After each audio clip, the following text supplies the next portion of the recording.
Welcome to Greater Good Radio. This is Darren Kimura. I'm your guest host today, where we are doing a Greater Good Radio special. Today we turn the mics on Evan and Kari and welcome them to the show. Welcome, guys. Thank you. Thank you. Well, last year in 2006 timeframe, we did a very similar show. This was right after your 100 show. How many shows are you up to today, Evan? 150 something, I think. And about how long, Kari, has the show now been on the air? About a little over a year and a half. Okay. So to set the baseline, back last year when we did this show, Evan, you were doing bubble tea supply. You were spending about 60 hours a week on Greater Good Radio. You were doing your MBA program at UH, and you were also doing the Pacific Century Fellows program. What are you now doing today? What's your time like today?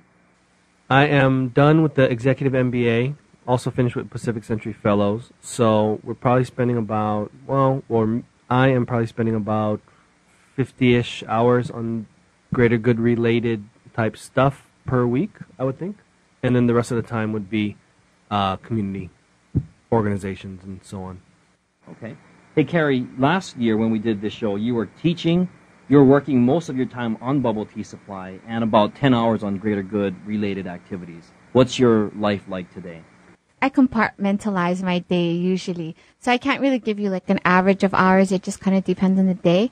But I do run bubble tea supply on my own. I spend a lot of time preparing and doing any post-production for Greater Good. In addition, I've gotten heavily involved in different community organizations, and I just joined the board of the Women's Fund. And, we have our 2 children, running a balancing act in the household with that. And I do spend my mornings teaching at Queen Kaahumanu Elementary. Well, Evan, sounds like you got less busy and Kari got busier. Right. So that's how we get things done, right? Okay. I do one thing, she does everything else. Well, that works, apparently. Last year, you were only doing podcasts, and you were up to about 100 shows at that time. And I believe you were doing somewhere around 100,000 downloads a month at that time. More than that, possibly, Evan? Way lower. Way lower than that, 30,000 Probably about downloads. 15-ish. What I think are you it's about at today? 15-ish, 20. Now we're at about probably 30-something or so, 30-something thousand per month. Maybe about 100,000 page views. And I don't know. Everything has been going up, though. I haven't checked that stuff lately. I've been mostly working on this and the book. I believe it was 27 countries at the time as well. Oh, well, we're at like 101, 103, somewhere around there for that. So people are now listening to the show more. There's a lot more hits, and you're covering more countries, and that's a big plus. Well, our reach is bigger because we're still on the radio, and we have a pretty dedicated audience for that. We've got the websites up now, greatergoodradio.com. So the reach, and Star Bulletin is now a half-page section in Saturday. So the reach is much greater. So you have a project called Greater Good, the book. What exactly is this project, and where does it stand now, Evan? Okay, so the book that we have coming out is a compilation of stories that have emerged during the interviews. And what we noticed is that from the successful people and high achievers that have come onto our show, different themes continually pop up over and over and over again, but in different ways. So one person may talk about passion and their experience with it, while another person may have a whole different story and their take on it, but the theme of passion doesn't ever change. So what we looked at was, what are the major foundational themes that are popping out of all of these interviews? 150 interviews. What are the major themes that are coming out of this that most of these people are sharing and will be, critical to people's success?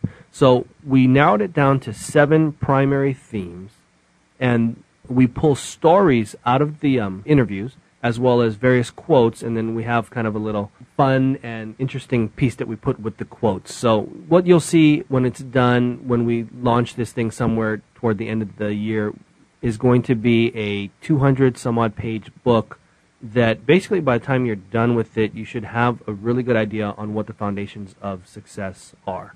So now that you've got this empire developed, you've got the podcast, you've got the radio, you've got newspapers, you've got television, you've got a book coming out.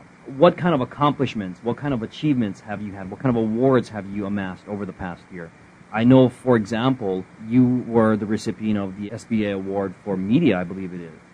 Journalist Award, yes. And Evan's also been recognized as Hawaii Pacific University's Young Alumni. I think for us, it's not necessarily really about the awards. I think what's been most rewarding for the experience is getting the opportunity to learn from the leaders and share the message with others who have that hunger to be better and to make a difference in the community. And also to have people write into us, whether it's email or by letter, to just say what they learned from listening to the podcast and how they're implementing the messages or the lessons learned to their life. So let's talk a little bit about Greater Good over the past year, particularly now that you've gotten some traction. You've been able to get really some of the biggest names in Hawaii. Some of the names that come to mind include June Jones, Konishiki, Mike May, Alan Doan, for example, Danny Noe. You know, what are your favorite moments over the past year and a half? And maybe I'll go towards each of you. Evan, why don't you start? Favorite moment? I think my favorite moments in general are just whatever. What are you doing? What is your problem? Because I'm going to guess what you're going to say. It's My spending favorite it moments, with my wife. Exactly. That's exactly what I was going to say. It's watching my wife grow through this process. I think that's my favorite moment. And then also watching her ask like 4 questions at once. And the guest going, and then what? answering it in a statement. Kari, But I think that's for me, yeah. Kari, same question for you then. Your favorite moment through the history of the Greater Good, empire. What I've really enjoyed is speaking with other businesswomen, because I don't have a wide circle of influence of people that are in business that are females. So the few females that we did have, that we had the chance to interview, I think our listeners have had the opportunity to hear the questions, I guess, that I'm wondering, because I don't really have someone to ask these female questions to. For example, how do they balance their life with family, being the main caregiver and nurturer for their husband as well as their children, balance community service, and run a business at the same time, and then still have enough time to balance time for themselves. I mean, I have a few people that I can list, but it's pretty much been a lot of the females. And early on, it was Christine Camp-Friedman, who she was one of our few first interviews. And one of the things that she brought attention to for me was, it's not about whether you're male or female, but just having the confidence to do your job and do what you do. And that really kind of opened my eyes to think it's not age, it's not size, it's not, sex. It's just about who you are, the skills and the talents and abilities that you have. And, Vicky Cayetano, when we interviewed her on television, one message that she also shared was, it's not always having to go to these extracurricular things after work because you are a mother and that is your first job, is to be a mother. And that really struck home because for a long time I thought, well, I do want to be a successful businesswoman. And so I had to somehow sacrifice time with the kids. But she said, no, you have to be a mother first. Those extra things can wait. And then as the children get older, you'll realize that you can get more involved. So I thought that's how I've been actually making some of the decisions in regards to going out at night. And it's okay, I feel okay with Evan doing that. He enjoys it. I don't mind him, spending that time in the evening going and doing that. But for me, I really enjoy my time with my kids. And so I know that it's okay because she said it's okay. Well, that's great. I mean, I think that's exactly the goal of this program is. What about some funny moments, maybe collectively? What is your favorite funny moment on the show? A comment that one of your guests said or something that happened in studio that you'd like to share with us? Everyone's usually just laughing at me because I'll say like totally off the wall things or, lack of sleep. Sometimes you're not really paying attention to what you should do or say correctly. I don't know. That's for me. I feel like everyone's always laughing. When the mic popped out the other day, that was kind of funny. Just, mechanical things. Yeah, like person was getting to their story and then the microphone over here just popped out and flew in the air.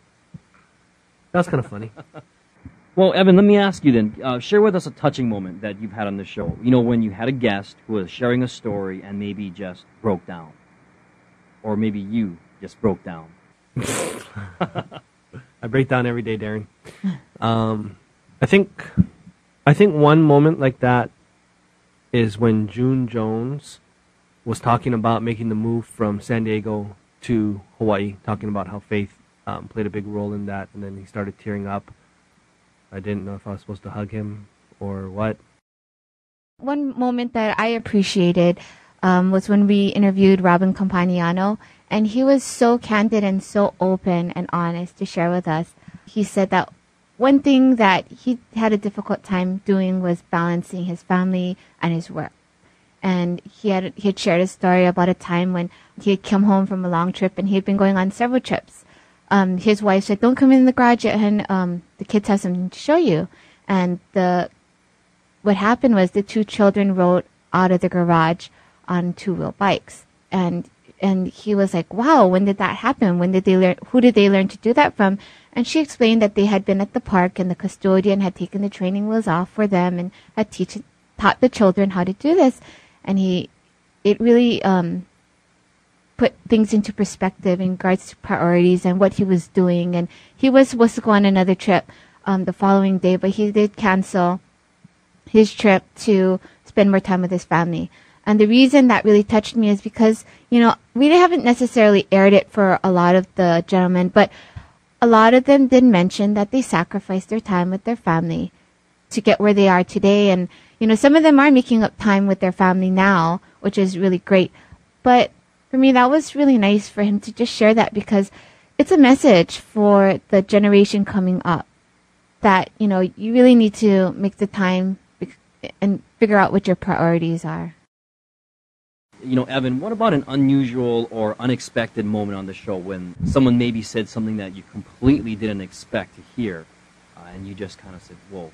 One unexpected moment was when we were interviewing Barry Weinman for the second time, and we asked him something about a challenge or growing up or something, and he said, well, I grew up in a gang, and he raised his wrist and he goes, "Look, I have scars on my wrist, and this is from a knife fight, and I almost died. And my father pulled me aside after I got out of the hospital and he said, son, if you don't shape up, you are going to die really early." And he said that really had an impact on him. And then he became a good student and then a great student, ended up going to London School of Economics. But, if you look at his bio, it looks like somebody that was born with a silver spoon, that had everything made and handed to them. And then when you realize when he's telling you this kind of stuff, it's like, holy smoke, this guy's had some pretty tough times to get to where he's at. That was one of the surprising moments for me. Yeah, I remember that show. That was very shocking and yet very telling. And that, I think, is one of the value points about this show, is that a lot of times people see people, for what they're doing now, but we never, understand where they came from. And I think that's what you guys bring to us. They all have great advice. One message that they continuously say is to never give up. And it's true, a lot of times we can get caught up in the failures that have happened in our life and kind of just get bummed by that. But all of the people who have succeeded and that we've had the chance to interview, so far it said, never give up. Just learn from those trials, tribulations, and also failures. Because when you do succeed, it's going to be because of all those lessons that you learned. Evan, same question. What's the best message that you've gained, and who was it delivered by?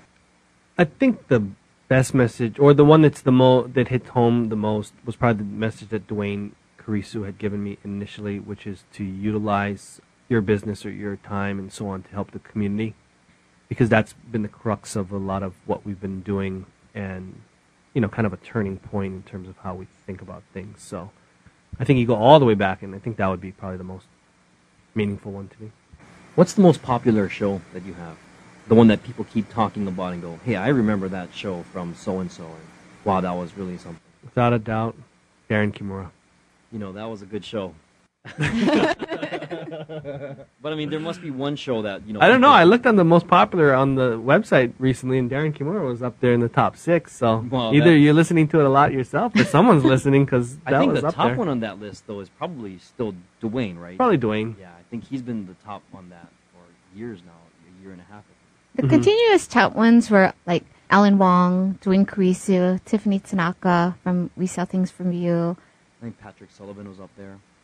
Yeah, it kind of switches in and out. Yeah, some of them rotate. Dwayne has always been up there. Mm-hmm. Why do you think that is? I think a lot of it is because, one, he's always number one, and then two, that there's nothing on him, period. Right? So a lot of the guests that we have that come on do not go on media. You know, that's why the Senator Inouye show was such a big thing, was because it's almost impossible to get them. So, and that actually leads right into my next question. Who are the ungetables that you want but have not yet had on the show? We're working on Brock. I really want Steve Case. For some reason, we have not been able to get in touch with him yet. Founder of eBay, working on. Actually, I don't know if I want to see all these because they're going to know we're coming, yeah? Well, the ones that we've had on that were really exciting for us because we didn't know that, we weren't sure if they would agree to do it, but that would be like doing Kurisu, Konishiki, because he's rarely in Hawaii, and we had the opportunity to go to his home in Maili to do that interview. Senator Inouye was extremely hard. That one took about 1.5 years of constant negotiation and having people call on our behalf and so on and so forth. I think it's just a time constraint, and you know it's a hard thing. But you asked us what our wish list was, right? Yeah, the ungetables. Who do you want to get? Barack Obama is one that we'd like to get. Jay Scheidler is another one. Founder of eBay. Steve Case. I think eventually. Jack Johnson. Oh yeah, Jack Johnson. Oprah Winfrey. Oh yeah, Oprah. She's been on the list. I think I'd like to have Bill Clinton. He's kind of interesting. There's several. A lot of the national figures, but we know that we'll eventually get there. And at this time, I think it's really putting Hawaii on the map in regards to featuring and highlighting the leaders right now in Hawaii. Right. I think the majority of what we're trying to do is highlight people that are doing things in Hawaii, whether or not they're from Hawaii, but they're doing business here or they're a part of the community of some sort, and highlight that. Because there's been a long period of time where we like to import in knowledge and then export out our cash. So, you know, you bring somebody in from 300 miles away, they're now the expert, and we got to listen to them or whatever. But Hawaii people have a lot to offer. So I think that's really what we're trying to do, especially with the book and with this show and so on, is to highlight the talent that comes out of here and show other people that there are different ways of doing things. Well, that was it for the Greater Good retrospective portion.